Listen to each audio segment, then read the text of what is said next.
Look at that.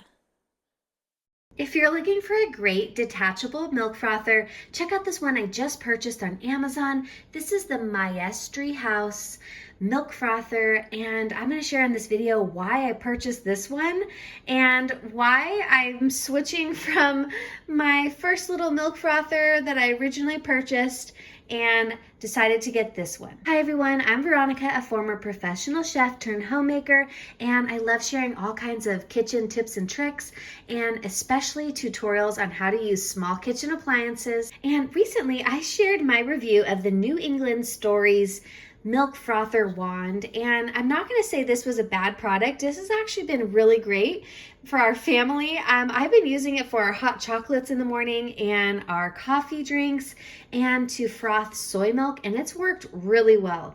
The only thing is that there's several downsides to a wand like this. Well, first of all, this one is not a rechargeable wand. It requires batteries, and I've had to replace the batteries like 2 times in the last couple weeks because we use this every single morning. So this is probably something that you would maybe purchase if you're taking it on the go with you and you want something portable.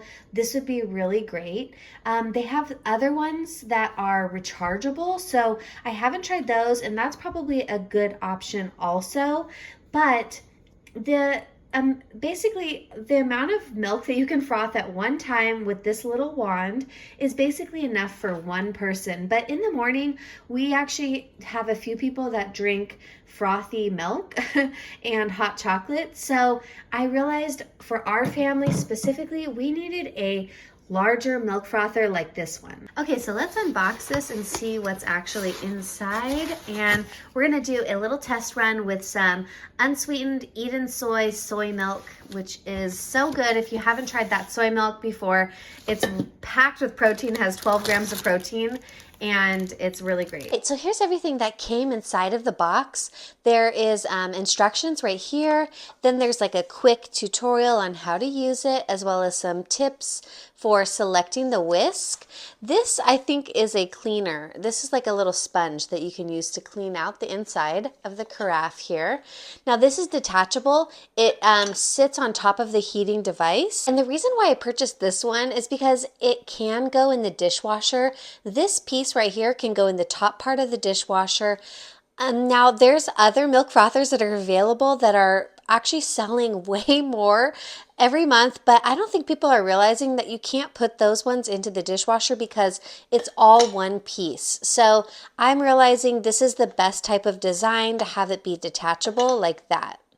Now, when I was reading the instructions, it says that it comes with two pieces, and I didn't realize that this little ring part actually can come off. The ring is what makes the froth, and this is like a whisk.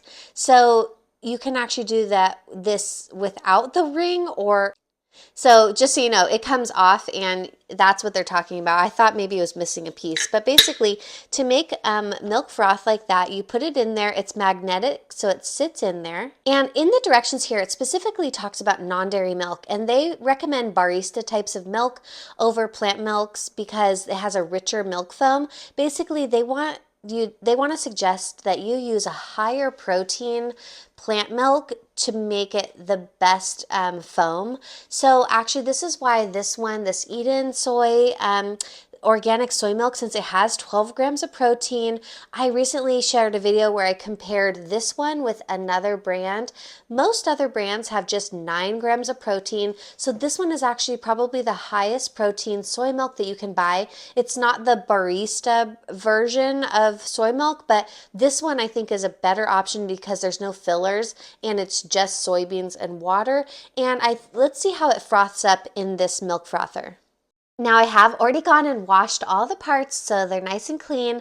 So let's go ahead and fill this to the max froth line. That's this lower max level right there. And we need to plug it in. So this is how long the cord is. Let's go ahead and put that into our outlet. I like that it has this clear lid so I can actually kind of see what's going on in there. And it does say if you want to stop it mid-cycle, that's possible by just pushing the button again. But these are the buttons here. This one is cold froth, hot froth, and hot chocolate. Now I want to see what the hot froth does, so let's go ahead and push that button and then see what it starts doing. Oh, it starts right away.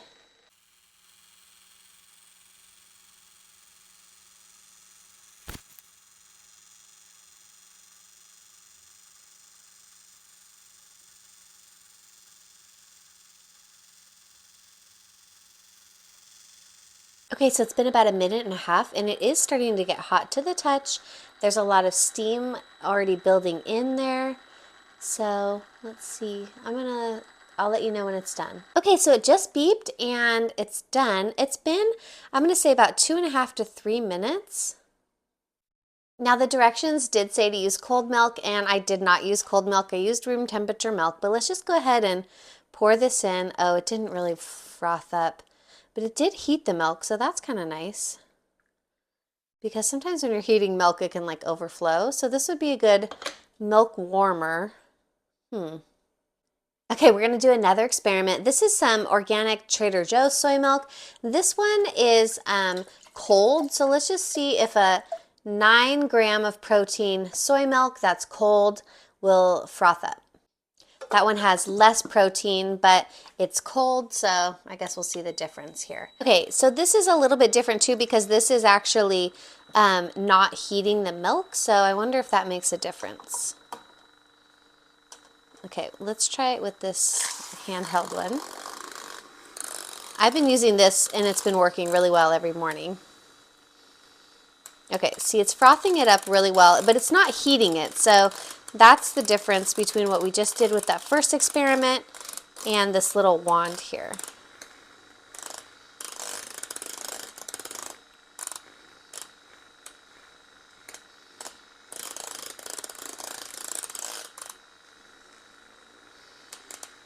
All right.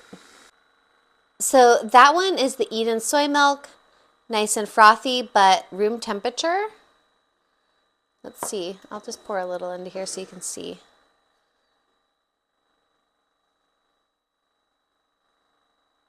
Okay, now this is the Trader Joe's soy milk. See, this one frothed really well. I've never tried to froth the Edensoy, but maybe it's just that soy milk that doesn't froth very well. Because look at this frothed really well. And this was a 9 gram of protein per cup. It's a lower protein. Let's see what it pours like into there. Yeah, look at that's great. So this worked really well with the Trader Joe's soy milk. It tastes really good. It's warm foam. I'm not used to that. I'm used to the cold foam because the little wand here doesn't heat up. But this is great. I'm really excited about this. Look at that. Nice and frothy. I hope that you enjoyed this review. That was interesting about the soy milk difference. So definitely Trader Joe's organic soy milk is the best at frothing. Look at that frothy foam from the Maestri House milk frother. If you want to grab one of these, grab the link in my description. It's an affiliate link which helps support my channel, so thank you so much. And be sure to check out the coupon, because if there's a coupon there, you definitely want to grab it. And I'll see you in the next video. Bye!